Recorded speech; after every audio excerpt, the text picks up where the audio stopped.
تو یہ اللہ کا جو مہمان بھیجا ہوا رمضان ہے، تو یہ اللہ جب راضی ہو جائے گا تو اللہ کا ہر مہمان بندے پہ راضی ہو جائے گا۔ کوشش کرنی چاہیے زیادہ سے زیادہ قرآن کی تلاوت بندے کو کرنی چاہیے۔ بڑے بڑے درویش ایسے اللہ کے فقیر گزرے ہیں کہ جن کا نشہ قرآن تھا یا اللہ کی عبادت۔ ہر بندے کو زندگی گزارنے کے لیے کسی نشے کی ضرورت ہوتی ہے، کوئی پیسہ کمانے کے نشے میں، کوئی بھنگ پی کر، کوئی چرس پی کر، کوئی شرابیں پی کر، کوئی مال و دولت اکٹھی کر کے زندگی کا نشہ حاصل کرتا ہے تاکہ میں پر لطف زندگی بسر کر سکوں۔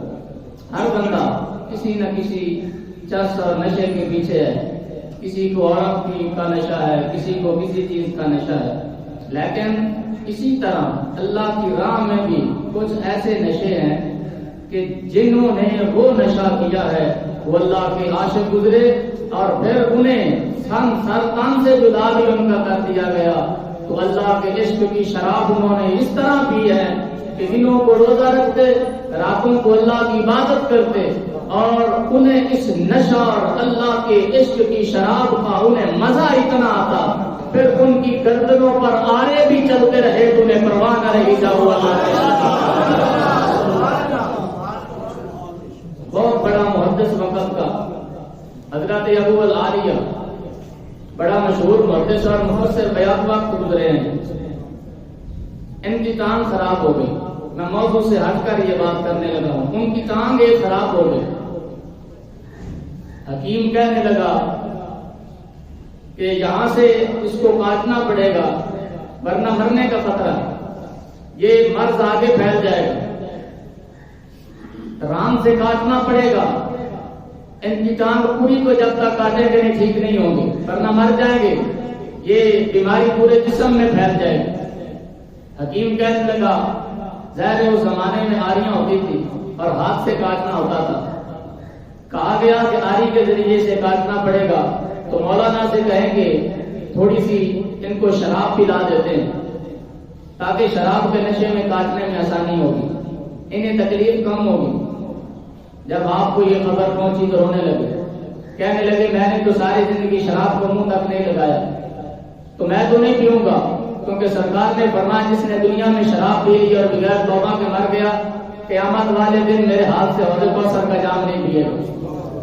فرمانے لگے میں تو نہیں پیوں گا، مجھے مرنے دو۔ لوگوں نے کہا حضور آپ کی ضرورت ہے اس زمانے کو، لوگوں کو آپ کی ضرورت ہے۔ آپ نے فرمایا نہیں، ایسی زندگی کا کیا کرنا ہے جو اللہ کی نافرمانی میں بسر ہو، مجھے مرنے دو۔ انہوں نے کہا نہیں، مجبور ہو گئے۔ آپ نے فرمایا اچھا بتاؤ مجھے شراب تم پلا کیوں رہے ہو؟ کہا اس لیے تاکہ آپ کو نشہ آئے، آپ کو اس دنیا کی خبر نہ ہو، آپ غم اور تکلیف بھول جائیں، آپ کا کلیجہ ٹھنڈا ہو جائے گا۔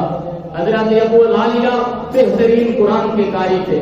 آپ نے فرمایا اگر بات نشے کی ہے، اگر دنیا کا پیشاب اور دنیا کے عکس ریزی کرنے کے بعد عکس نکالنے کے بعد چیزوں کے وہ شراب بندے کو نشہ دیتی ہے، تو قرآن اور اللہ کا ذکر بندے کو نشہ کیوں نہیں دیتا؟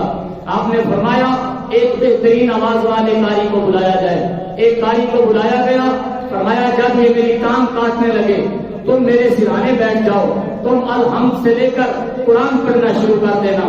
جب آپ کی ٹانگ کو کاٹا جا رہا تھا، کئی گواہ ہے حضرت ابو العالیہ کی ٹانگ کو جب آری سے کاٹا جا رہا تھا، اس قاری نے قرآن میں تلاوت شروع کی اور وہ قرآن پڑھتا چلا گیا۔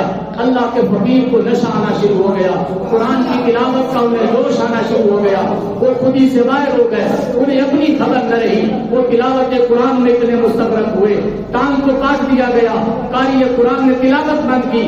حضرت ابو العالیہ کو جب ہوش آیا، تلاوت بند ہوئی، کہا تم نے اپنا عمل کیا ہے یا نہیں کیا؟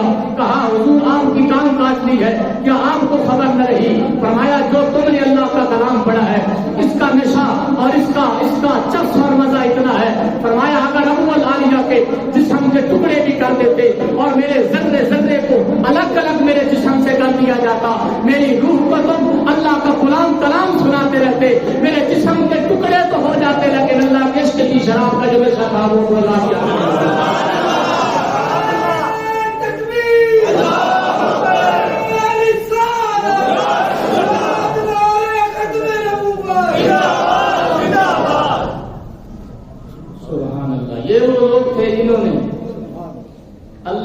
کلام سے محبت کی اور پھر روح کی حد تک محبت کی، زبانی کلامی نہیں، پھر تن من دھن قربان کرنا پڑا قرآن کے لیے تو کر دی، راتوں کو تلاوت کر، ساری رات تلاوت میں گزر جاتی۔ میں نے ایک واقعہ پڑھا کہ ایک نوجوان سین حرم میں کھڑا قرآن پڑھ رہا، تلاوت کر رہا۔ وہ نوجوان کہتا ہے کہ میں نے ایک قرآن ختم کرنے کے ارادے سے مقام ابراہیم پہ کھڑے ہو کے میں نے 2 نفروں کی نیت کی، لیکن میں نے ایک پارہ پڑھا، میری ٹانگیں تھک گئی، مجھے پیاس لگنے لگی، میں نے سلام پھیرا اور میں نے کہا تیاری کے ساتھ قرآن پڑھوں گا۔ میں بیٹھ گیا، اسی حالت میں کیا دیکھتا ہوں، ایک ضعیف آدمی جس نے منہ لپیٹا ہوا ہے وہ سین میں آیا اور اس نے مصلی پہ کھڑے ہو کر تلاوت شروع کر دی، مجھے سائڈ پہ کیا اور مقام ابراہیم پہ قرآن پڑھنا شروع کر دیا۔ وہ قرآن پڑھتا چلا گیا، میں سنتا رہا۔ یہ ایسا اللہ کا عاشق تھا، پہلا پارہ مکمل ختم اس نے کر دیا۔ میں دیکھ رہا تھا یہ ضعیف آدمی ابھی بیٹھ جائے گا، حتیٰ کہ سیقول صبح شروع ہوا، تلک الرسل لن تنالوا البر والمحسنات۔ وہ اللہ کا نوجوان ایک رکعت میں قرآن پڑھتا چلا گیا، حتیٰ کہ رات کا پچھلا پیر پھوٹنے لگا، اور وہ اللہ کا عاشق جس نے پردہ کیا ہوا تھا وہ تلاوت کرتا رہا، ایک رکعت میں پورا قرآن پڑھا۔ نماز تہجد کا وقت ہو گیا، میں نے کہا دیکھو تو صحیح، حتیٰ کہ ایک رکعت مکمل ہونے کے بعد پھر کھڑا ہوا وہ اللہ کا عاشق، اور اس نے پھر الحمد سے قرآن کی تلاوت شروع کر دی، الف لام میم، اور حتیٰ کہ پورا ایک سپارہ پہلا پڑھنے کے بعد آخری جو ہے وہ قاعدہ میں بیٹھا ہوا اللہ کا عاشق، اور پھر سلام پھیرا۔ میں قریب گیا، میں نے کہا بڑھاپے کے عالم میں اس قدر جذبہ اور اس قدر اللہ کا عشق ہے، میں دیکھوں تو صحیح کہ یہ کون ہے جسے قرآن سے اتنا پیار ہے۔ حضرات گرامی کلیجہ ٹھنڈا ہو جائے گا آپ کو۔ فرماتے جب میں آگے بڑھا، منہ سے نقاب کو اتارا، کوئی اور نہیں تھا، وقت کے خلیفہ اور امیر المسلمین حضرت عثمان غنی رضی اللہ تعالیٰ عنہ تلاوت کر رہے تھے اور کہہ رہے تھے ہم نے قرآن سے محبت کی ہے، ہماری جان اور ہمارا تن من دھن قرآن کے لیے بھی قربان ہے، نہ مجھ سے رسالت کے لیے۔ یہ وہ لوگ تھے جنہوں نے روح کی حد تک قرآن سے محبت کی۔ 1 گھنٹہ قرآن سننا ہمارے لیے مشکل ہے، لیکن یہ وہ لوگ تھے جو رمضان المبارک ہو یا رمضان کی نہ ہو، صبح و شام اللہ کے قرآن کی تلاوت میں مشغول رہتے۔ میں نے جو آپ کے حضور آپ کے سامنے تلاوت کی ہے قرآن کی ایک آیت کی، وَيُطْعِمُونَ الطَّعَامَ عَلَىٰ حُبِّهِ مِسْكِينًا وَيَتِيمًا وَأَسِيرًا، اس میں بھی محبوب کی ان آل کے عظیم لوگوں کا ذکر کیا گیا جنہیں حضرت سیدہ فاطمہ الزہرا سلام اللہ علیہا کہا جاتا ہے، مولا علی، حضرت امام حسن اور امام حسین اس آیہ مبارکہ سے مراد ہے۔ اس کا مطلب یہ ہے وَيُطْعِمُونَ الطَّعَامَ عَلَىٰ حُبِّهِ، ان کی شان یہ ہے اللہ کی محبت میں یتیموں کو بھی کھلاتے ہیں اور مسکینوں کو بھی کھلاتے ہیں، اور اگر کوئی قیدی آ کر ان سے مانگتا ہے تو خالی وہ بھی نہیں جاتا، جھولیاں وہ بھی بھرپور کر دیتا ہے۔ بڑی مشہور روایت ہے، چونکہ حضرت فاطمہ الزہرا سلام اللہ علیہا کا ذکر کرنا میں تھوڑی دیر کے لیے ضروری سمجھتا ہوں۔ کل انشاءاللہ العزیز 3 رمضان المبارک کو سیدہ پاک کا یوم وصال ہے۔ وہ ساری زندگی حضور پاک صلی اللہ علیہ وآلہ وسلم کی لاڈلی بیٹی، ہم کیوں نہ آپ کا ذکر کریں، اس لیے آپ کے متعلق امام حسن مصطفیٰ فرمایا کرتے تھے میری امی جان ساری زندگی دنیا کے لیے نہیں روئی، جب بھی حالت نماز میں روئی ہیں تو اپنے محبوب کی غمخوار محبوب کی امت کے لیے آپ کبھی روئی نہیں روئی، جب بھی آپ کی آنکھوں میں آنسو آئے محبوب پاک صلی اللہ علیہ وآلہ وسلم کی امت کے لیے آپ کے آنسو آئے ہیں۔ اس قدر آپ کی قربانیاں ہیں اس امت کے لیے کہ میں آپ کا ذکر خیر کرنا مناسب سمجھتا ہوں۔ نبی پاک صلی اللہ علیہ وآلہ وسلم اس اپنی لاڈلی بیٹی کے لیے جب بھی آپ تشریف لاتی تو نبی پاک صلی اللہ علیہ وآلہ وسلم خود نبی ہونے کے باوجود کھڑے ہو کر حضرت فاطمہ الزہرا کا استقبال کرتے۔ سبحان اللہ کی ذرا آواز آپ چونکہ روزے کی حالت میں ہیں۔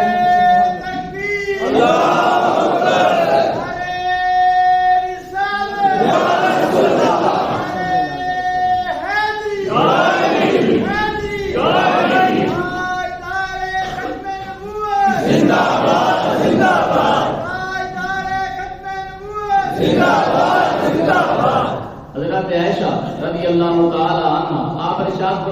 ایک روز حضرت فاطمہ الزہرا سلام اللہ علیہ دروازے پہ تشریف لائے تو سرکار پاک نے اپنا جو مسند تھی، اپنا مصلی تھا، وہ چھوڑ دیا اور آگے بڑھ کر دروازے پر حضرت فاطمہ الزہرا کا استقبال کیا اور پھر انگلی پکڑ کر اپنے ساتھ لائے. اور امام نسائی لکھتے ہیں جس مصلی پر نبیوں کا امام بیٹھا ہوا تھا آپ ایک طرف ہو کر بیٹھ گئے، اپنے مصلی پر حضرت سیدہ فاطمہ الزہرا کو بٹھایا، اس مصلی پر اپنی بیٹی کو بٹھایا. اور حضرت عائشہ پاک فرماتی ہیں اور بھی آپ کی بیویاں بیٹھی ہوئی، لیکن حضرت فاطمہ الزہرا کے کان میں سرکار نے کوئی سرگوشی فرمائی. اس سرگوشی کو کسی نے نہیں سنا، حتیٰ کہ تھوڑی دیر سرگوشی ہوتی رہی باپ اور بیٹی میں، لاڈلی بیٹی میں. چونکہ چھوٹی بیٹی آپ محبت سرکار ان سے فرمایا کرتے، بچپن میں آپ کی چونکہ والدہ حضرت خدیجہ الکبریٰ کا وصال ہو چکا تھا تو حضرت فاطمہ الزہرا کو ماں کا پیار بھی رحمت للعالمین نبی نے دیا ہے، باپ کا پیار بھی. کچھ دیر سرگوشی ہوتی رہی. حضرت عائشہ پاک فرماتی ہے کہ ابھی گفتگو ہو رہی تھی تو حضرت فاطمہ الزہرا کی آنکھوں میں آنسو آ، آپ رونے لگے. پھر سرکار نے تھوڑی دیر کے بعد ان کے کان میں کوئی بات کہی تو حضرت فاطمہ الزہرا مسکرانے لگی. جب سرکار اٹھ کر چلے گئے تو حضرت فاطمہ وہاں بیٹھی ہوئی تھی. میں قریب گئی اور میں نے کہا میں تمہیں اس رشتے کا واسطہ دیتی ہوں جو آپ کا اور ہمارا ہے، یعنی میں چونکہ مومنوں کی ماں ہوں تو میں اپنا ماں ہونے کے واسطے سے آپ کو یہ واسطہ دیتی ہوں کہ مجھے بتائیں کہ سرکار نے کیا سرگوشی فرمائی. تو انہوں نے کہا یہ راز ہے، میں سرکار کی ظاہری زندگی میں یہ راز نہیں بتا سکتی. جب سرکار علیل ہوئے اور سرکار کا وصال ہو گیا تب آ کر حضرت عائشہ پاک نے پوچھا کہ حضور نے کیا سرگوشی کی تھی. تو انہوں نے آ کر بتایا کہ نبی پاک صلی اللہ علیہ وآلہ وسلم نے میرے کان میں کہا اے عائشہ ہر سال رمضان میں جبریل آتا ہے اور ایک مرتبہ میرے ساتھ پورا قرآن آ کر دور کرتا ہے، لیکن اس طرح اس نے 2 مرتبہ کیا ہے. لگتا ہے کہ جانے کا وقت قریب آ گیا ہے، لگتا ہے کہ جدائی کا وقت قریب آ گیا ہے، لگتا ہے کہ بچھڑنے کا وقت قریب آ گیا ہے. تو میں رونے لگی، لیکن پھر میرے کان میں سرکار نے فرمایا یہ بالاتفاق متفق علیہ روایت ہے، اسے امام بخاری نے امام مسلم نے روایت کیا ہے. وہ مولوی حضرات ہوش کے ناخن لے جو نبی کے علم غیب پر بولتے ہیں اور اپنی زبانوں کو دراز کرتے ہیں. سرکار فرماتے حضرت عائشہ پاک سے روایت ہے حضرت سیدہ پاک کہنے لگی میں رونے لگی. پھر سرکار نے اپنے ہونٹ مبارک میرے کان کے قریب کیے اور سرکار نے فرمایا اے بیٹی فاطمہ رونے کی کوئی بات نہیں، میرے پورے خاندان میں، میرے پورے شہر مدینہ میں سب سے پہلے میرے پیچھے میرے وصال کے بعد جو مجھے ملنے کے لیے قبر میں آئے گی وہ تمہاری ہی ذات ہوگی فاطمہ.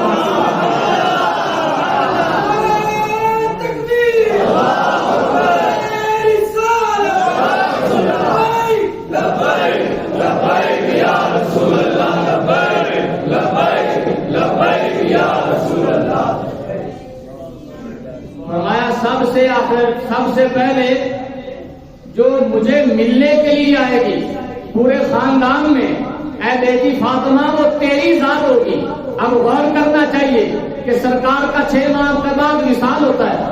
پھر سرکار کے وصال کے بعد روایات میں موجود ہے حضرت فاطمہ اس کائنات میں سب سے زیادہ رونے والی عورت ہے کہ جن کی عمر صرف 29 سال کی عمر میں صرف 6 مہینے سرکار کے بعد زندہ رہی. مولا علی جب بھی جاتے آپ کی آنکھوں میں آنسو ہوتے اور ایک ہی لفظ کہتے مصطفیٰ کے جانے کا غم کتنا فاطمہ کو ہوا ہے. اگر یہ غم پہاڑوں پہ ڈالا جاتا پہاڑ ریزہ ریزہ ہو جاتے، اگر دن پر غم ڈالا جاتا دن رات میں بدل جاتا، اگر آپ پہاڑوں پر یہ غم جو ہے وہ نازل کیا جاتا پارا پارا ہو جاتے پہاڑ. لیکن یہ محمد کی بیٹی کا کلیجہ ہے کہ مصطفیٰ کے جانے کے بعد 6 مہینے آپ زندہ رہی اور فرمایا کرتی تھی میرے کان میں مصطفیٰ نے فرمایا سب سے پہلے فاطمہ مجھے ملنے کے لیے آئے گی اور فرمایا کائنات میں بڑی بڑی متقی اور پرہیزگار عورتیں آئیں گی، لیکن کائنات میں جتنی بھی نیک خواتین آئیں گی ان تمام عورتوں کی جنت میں سردار فاطمہ الزہرا سلام اللہ.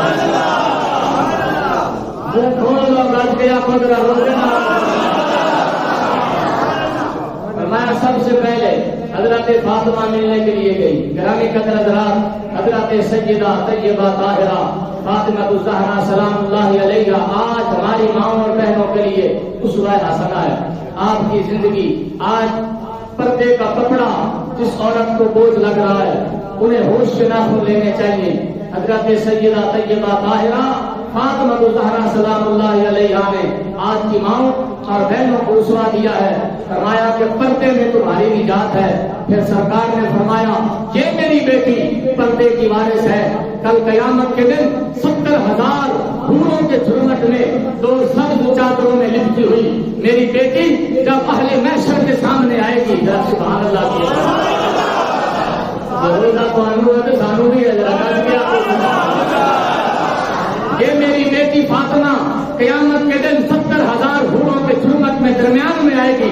70,000 حوروں نے پردہ کیا ہوگا. میری بیٹی کو رب تعالیٰ جنت کی 2 سبز چادریں عطا فرمائے گا. یہ وہ واقعہ ہے جو ابھی ہوا نہیں، لیکن زمین پر بیٹھ کر اللہ کا پیغمبر عالم محشر ابھی برپا نہیں ہوا. عالم محشر میں جو جو ہوگا فاطمہ جیسے آئیں گی 70,000 حوروں کی تعداد بھی مصطفیٰ نے بتائی ہے. ان چادروں کا رنگ بھی حضور نے بتایا ہے. زہرا کے اوپر ہوگی. مولوی یہ کہتا ہے مصطفیٰ کو کل کی خبر نہیں ہے. میرا مصطفیٰ کو کروڑوں سال بعد جو عالم محشر برپا ہوگا پھر فاطمہ آئے گی. پھر فاطمہ کے اوپر 2 سبز چادروں کا رنگ بھی مصطفیٰ بتا رہا ہے. یہ مصطفیٰ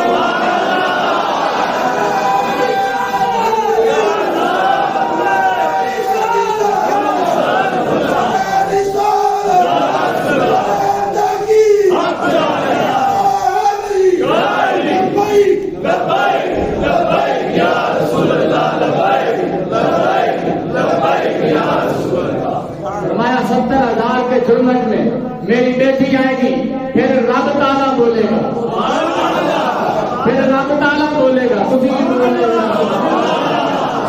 پھر رب تعالیٰ بولے گا. کچھ چہرے ایسے ہیں کہ جو ابھی تک بھی سبحان اللہ کہنے سے قاصر ہے.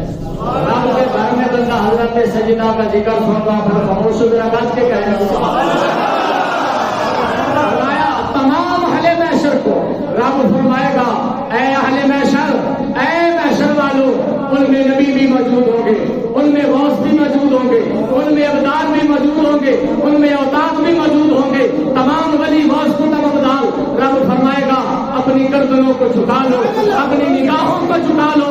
اے اوتادوں، اے ولیوں، اپنی نگاہوں کو جھکا لو، اپنی گردنوں کو جھکا لو. آنے والی کوئی عام بیٹی نہیں ہے جس کے سورج نے بھی جس کے بالوں کو نہیں تکا. آنے والی محمد کی بیٹی آ رہی ہے، ان کے احترام میں گردنوں کو بھی جھکا لو، اپنی نگاہوں کو بھی جھکا لو. یہ مصطفیٰ کی بیٹی ہیں. تین رمضان المبارک کو آپ کا وصال ہوا. ساری زندگی ایک شکوہ رہا. دن کو روزہ رکھتی، رات کو اللہ کی عبادت کرتی، بچوں کی پرورش بھی کرتی، اور حتیٰ کہ مشکیزہ پانی کا بھر کے کنویں سے سخت رسی کے ساتھ حضرت فاطمہ الزہرا سلام اللہ علیہا پانی ڈول کے ذریعے باہر نکالتی. حتیٰ کہ کتابوں میں موجود ہے، حضرت امام ابو داؤد نے یہ حدیث لکھی ہے.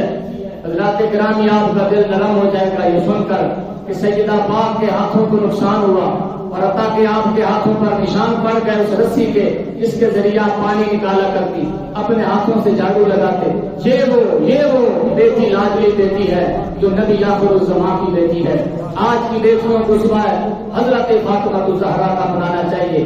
آج عورت کو یہ شکوہ ہے کہ گھر کے سارے کام اگر کروں تو روزہ رکھنے میں دشواری ہے، عبادت کرنے میں، نماز پڑھنے میں، اگر بچوں کی پرورش کرتی ہوں کپڑے پاک نہیں رہتے.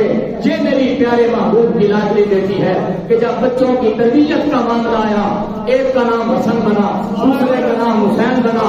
آپ فرماتے ہیں، حضرت سفیان فرماتے ہیں، سلیمان فارسی فرماتے ہیں کہ میں جب بھی آپ کے گھر میں گیا پردے سے پیچھے میں نے سنا اگر جھاڑو دے رہی ہے تو پھر زبان پر تلاوت قرآن جاری ہے، روٹیاں پکا رہی ہے تو تلاوت جاری ہے، اگر چکی پیس کر اپنا پیٹوں کے لیے پلاؤ کا آٹا تیار کر رہی ہے تلاوت جاری ہے.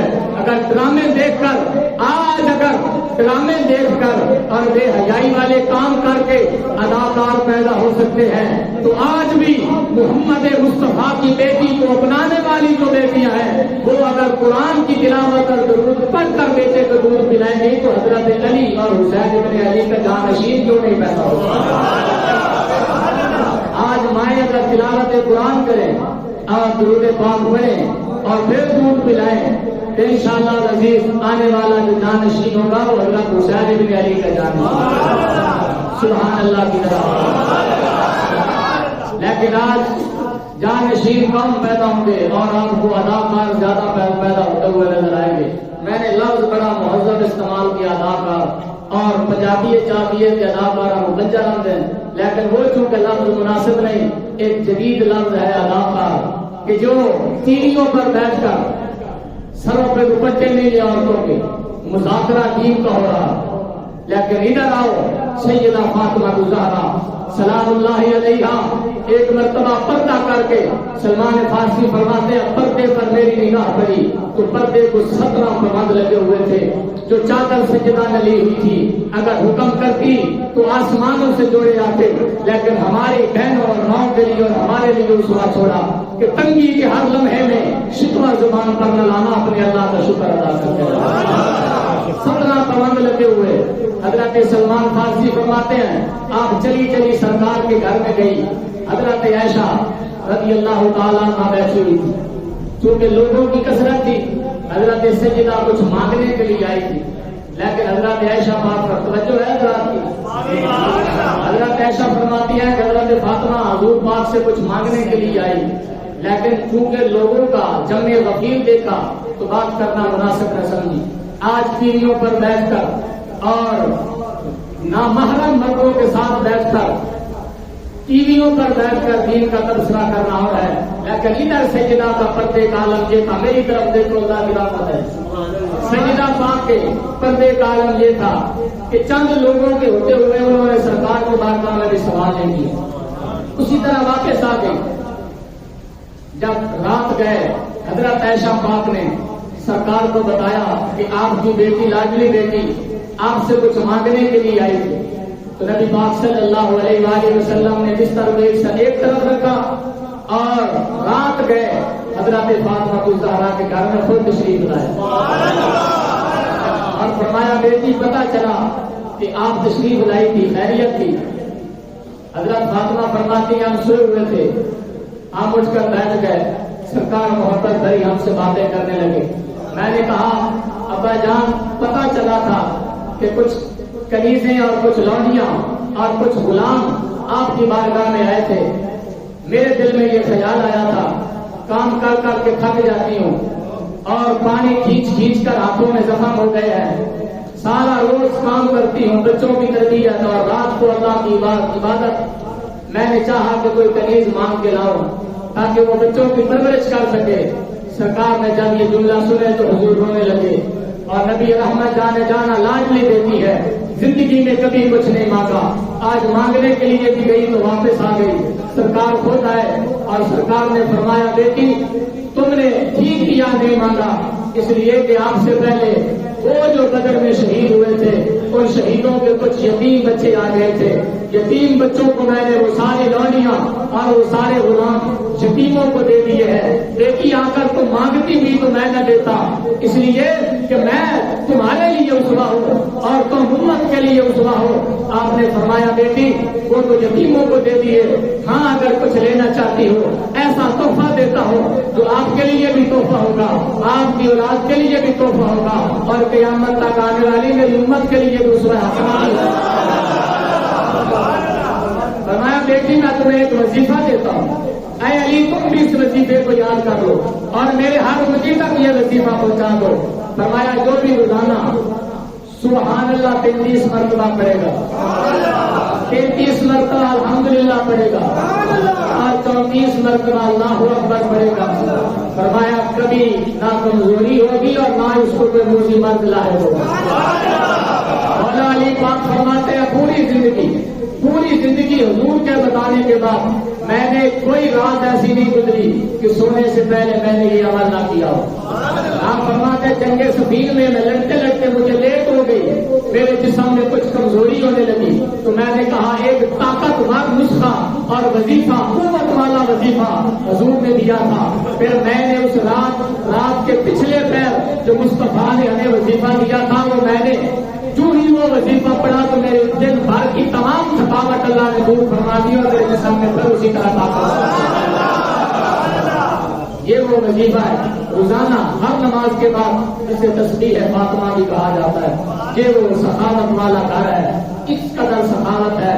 آج بھی صوفیاء فرماتے ہیں حضرت فاطمہ الزہرا کا وسیلہ ڈال کر اللہ کی بارگاہ سے مانگا جائے تو اللہ پاک دعا کو کبھی رد نہیں کرتا. ایک مرتبہ ایک مسکین کچھ مانگنے کے لیے سیدہ پاک کی دہلیز پہ آیا تھا. محدثین نے لکھا کہ گھر میں اس وقت کچھ نہیں تھا. آپ نے حضرت فضا سے کہا کہ گھر میں کچھ بھی نہیں ہے. انہوں نے کہا گھر میں کچھ بھی نہیں ہے کہ جو یتیم کو دیا جائے. آپ نے ایک کپڑے میں لپیٹ کر اپنی چادر کی اور کہا کہ فلاں مالدار جو یہودی ہے جس کا بڑا چرچا ہے, جو چادریں بیچتا ہے, اس کے گھر محمد کی بیٹی کی چادر لے جاؤ اور اسے کہو کہ یہ چادر اپنے پاس رکھ لے اور چند درہم دے دے, چند دینار دے دے, تاکہ آنے والا نبی کے جو در پر, نبی کے آل کے در پر آیا ہے وہ خالی نہ جائے. علامہ اقبال فرماتے ہیں, حضرت مولانا روم بھی فرماتے اپنے اشعار میں, آپ فرماتے ہیں جب وہ چادر اس یہودی کے پاس گئی اور اس نے پوچھا یہ کس کی چادر ہے, کہا گیا یہ نبی آخر الزمان کی بیٹی کی وہ پردہ اور وہ چادر ہے کہ جو پہن کر باہر نکلتی ہے. کہا اور بھی کوئی چادر ہے, کہا پردے کے لیے گھر میں کوئی اور چادر نہیں بچی.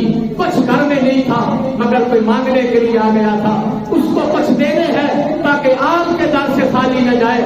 جب یہودی نے یہ منظر دیکھا, کہا ہمارے بادشاہوں کی بھی بیٹیاں ہیں, ان کے ناز نخرے بڑے ہیں, کیا یہ نبی آخر الزمان کی بیٹی کی چادر ہے؟ کہا ہاں ہاں, گھر میں ایک ہی چادر تھی. دیکھا تو 17 قدم لگے ہوئے تھے. یہودی تھک کر کانپنے لگا اور بے اختیار اس کی زبان پر اشہد ان لا الہ الا اللہ واشہد ان محمد عبدہ ورسولہ جاری ہوا. کہا میں کیوں نہ اس نبی کا کلمہ پڑھوں جس کے نبی کے گھر والوں کی شان یہ ہے, تن من دھن بھی اللہ کی راہ میں لٹا دیتے ہیں, من بھی اللہ کی راہ میں لٹا. سبحان اللہ کی راہ. یہ وہ سیدہ فاطمہ الزہرا سلام اللہ علیہا ساری رات آپ تلاوت قرآن نفلوں میں پڑھتی, لیکن ایک شکوہ اپنے رب کا رہا. وہ شکوہ یہ تھا, یا رب العالمین کبھی تو کوئی ایک رات ایسی بھوک بناتا کہ تیری بندی فاطمہ کا ذوق عبادت تو پورا ہوتا. کبھی رکوع میں رات ختم ہو جاتی ہے, کبھی سجدے میں رات ختم ہو جاتی ہے, اور عالم یہ ہے, تقوی کا عالم یہ ہے کہ ساری ساری رات قیام میں گزر جاتی ہے, ساری ساری رات سجدوں میں گزر جاتی ہے. زبان پر ایک شکوہ کرتی ہے, مولا کوئی ایک رات تو ایسی بنا کہ جو تیری بندی جی بھر کے تیری عبادت کر سکے. آج کروڑوں روپے کی جناب اولادوں کو دینے والوں ذرا توجہ طلب اس امر کی طرف ہے کہ کیا تم نے اپنی بیٹیوں کو دین بھی دیا ہے, کیا تم نے اپنی بیٹیوں کو سیدہ فاطمہ الزہرا کا طریقہ بھی بتایا ہے. کروڑوں روپے کے جہیز دینے والوں, کبھی تم نے کیا اپنی بیٹی کو قرآن بھی پڑھایا ہے, کیا اپنی بیٹی کو قرآن بھی تحفے میں دیا ہے؟ گرامی قدر حضرات, پہلے لوگ قرآن دیا کرتے, آج اپنی بیٹیوں کو کروڑوں روپے لاکھوں روپے کی LCDیاں اور بے حیائی کے جب سامان والدین دیں گے تو یاد رکھیں یہ دنیا کبھی خوش نہیں ہوگی, ہاں رب ناراض ہو جائے گا. سرکار فرماتے ہیں اس عالم محشر میں سب سے بد نصیب وہ بندہ ہوگا جو کل قیامت والے میں اللہ کی بارگاہ میں آئے گا, ذلیل ہو جائے گا, جس نے اپنا دین بیچ دیا تھا محض دنیا کے خاطر, کسی دنیا دار کو راضی کرنے کے لیے جس نے اپنا دین فروخت کر دیا. کل قیامت والے دن تمام اہل محشر کے سامنے وہ بندہ رسوا ہو جائے گا. گرامی قدر حضرات, جہاں ہم روزہ رکھتے ہیں, زکات بھی ظاہر ہے ہر بندے نے دینی ہے, یہ فرض ہے, زکات کی معافی نہیں ہے. تمام سادہ کیا حساب میں ہر دفعہ دستا ہونا کہ تمام سوکھا دیا جا طریقہ زکات کا جانا, کاپی پینسل لے لو, جن پیسے والے کو جمع نے, جتنی کمیٹی والے پیسے گئے نے, جن بینک پے نے, جتنا تھی انشورنس کرتے جائز نہیں,